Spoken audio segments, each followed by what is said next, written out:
They're in the news again. Donald Trump and Kamala Harris. This right here is better than Floyd Mayweather and Conor McGregor on pay-per-view, baby, because Kamala, you guys said she's not doing interviews. Well, guess what? She's doing interviews, town hall. She's pulling up to bar mitzvahs and quinceañeras. Anything y'all invite her to, she is showing up. But what I love about it is it's showing us a very deep contrast between the two individuals and the fact that we are requiring this black woman to work extra harder to prove her capabilities when she's the more qualified candidate of the two.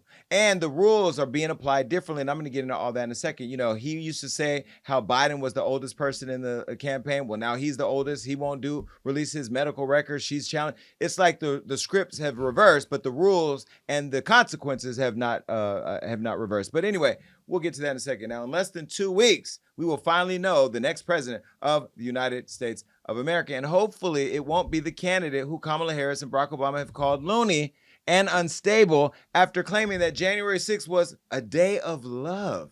Now, if you missed that update, here's what Donald Trump said when a former Republican dragged him at a town hall. Listen. I am a Republican, no longer registered, though.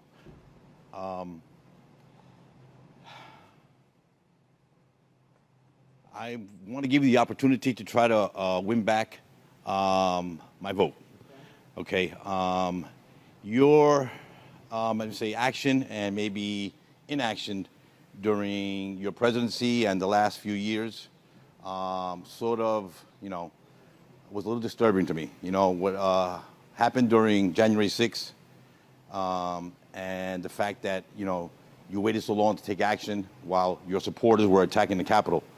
Coronavirus, I thought the public was misled during coronavirus, and that many more lives could have been saved if we would have been informed better. And also people in your administration who don't support you. I'm curious how people so close to you, administration, no longer want to support you, so why would I want to support you? If you would answer these questions for me, I would really appreciate it and give you the opportunity. There's, your own vice president doesn't want to support you now. Thank you, Ramiro. So the people that don't support a very small portion. We have a tremendous, about 97% of the people in the administration support me. But because it's me, somebody doesn't support, they get a little publicity. The vice president, I disagree with him on what he did. I totally disagreed with him on what he did. Very importantly, you had hundreds of thousands of people come to Washington. They didn't come because of me. They came because of the election. They thought the election was a rigged election, and that's why they came. Some of those people went down to the Capitol. I said peacefully and patriotically, nothing done wrong at all, nothing done wrong. And action was taken, strong action. Ashley Babbitt was killed. Nobody was killed. There were no guns down there. We didn't have guns. The others had guns, but we didn't have guns. And when I say we, these are people that walked down. This was a tiny percentage of the overall, which nobody sees and nobody shows.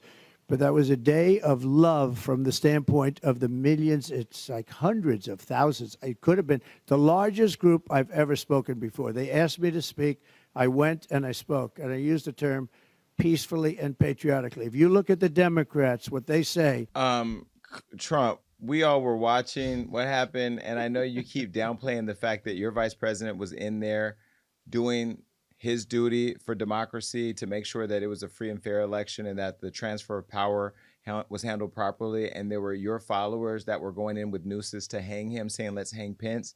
You remember we watched documentaries when they actually went into Nancy Pelosi's office and destroyed her office, and there was a woman that was killed and officers that were hurt, and I think officers died during that moment. Well, we didn't forget, and clearly the vice president didn't, because she caught what you said, and she had this to say. Donald Trump incited an attack on our nation's democracy because he didn't like the outcome of the election. If January 6th was a bridge too far, there is a place for you in our campaign. And listen, the Republicans have been coming out of everywhere. Even Liz Cheney and other elected officials right now for the Republican Party are all saying we cannot go this direction because democracy will not survive. And you have to remember something. Okay, so if Trump wins during this campaign and they do make all these drastic changes to democracy, you do realize that when it flips for the Democrats, then you give the Democrats a lot of free reign that don't have the checks and balances that we all need. When you see what's happening, are y'all scared as much as I am? I'm terrified. I'm terrified. I'm also terrified at the amount of people who are, in my opinion, not paying attention to the things that this man has said and done, and they're just stuck on the idea of voting for him because of whatever reason I can't imagine. So I am terrified that this amount of people are still voting for him. And it's terrifying to me to see these town halls on both parties because they're all undecided people. I'm like, how are so many people undecided in this? It's 11 days. Like, excuse me, District 6. Oh. What do you? I mean, I have less undecided in Stockton than That's the what I'm country, saying. but I still am like, well, what is it? What are the requirements for the job? You know, I think the requirements for presidents, are you honest? Well, most politicians are not, but are you at least believably honest? Do you have the best interests of most Americans, almost all Americans at at the forefront of your policy? And what do you stand for? This person has showed us that he's a criminal, he is a racist, he is a divisionist, he attacks women, he attacks every other ethnicity, and that he wants to get rid of the Department of Education, which is insane because we already know it's struggling, so we just gonna throw it out. Then what do we have? We have them teaching a lot of the stuff that does purity and cleansing of our history, and we forget that Christopher Columbus and your ancestors took a boat ride over here against their will. So in a country where they want to get rid of Department of Education, do you think they're really going to uplift HBCUs and black colleges, or really do the protections for Native Americans or other folks who come from other countries legally to make sure that their rights are upheld? No. Anyway, Trump called blacks and Latinos voting for Harris mentally ill and said that they should get their heads checked. Well, I was busy getting my head checked when he said it. This is what he said. But any African American or Hispanic, and you know how well I'm doing there, that votes for Kamala, you got to have your head examined because they are really screwing you.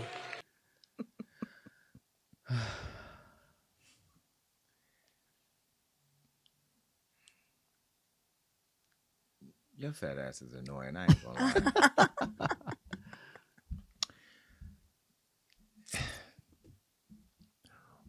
I don't like being talked to as a black or Latino. I just want to be talked to as a voter. I don't hear Kamala saying if you blacks or you Latinos, like the black jobs or whatever. Like, is reality TV to blame for how dumb and dull our society has become? I don't know if it's just real. I don't know what it is, because remember when Joe Biden said anything remotely similar to this, the same people who are over there supporting him were attacking Joe Biden for saying you ain't black if you voting for him. So it's like the same situation, and now they're defending him saying it. So I just don't understand the double standard. I don't.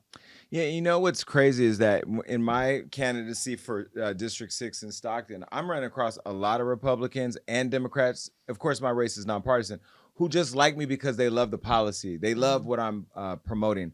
And I'm not out talking about some of the issues that they have to deal with on the federal level. So I guess as you move up the pecking order, that there's a lot more emphasis placed on things that have control and party influence. But it's the issue people are having with parties is that, there's a lot of special interest funding these campaigns. And so we know they're not talking to the needs of the people. They're talking to the desires of the people that are paying for their seats. And we know ain't nobody paying for the seat that look like this.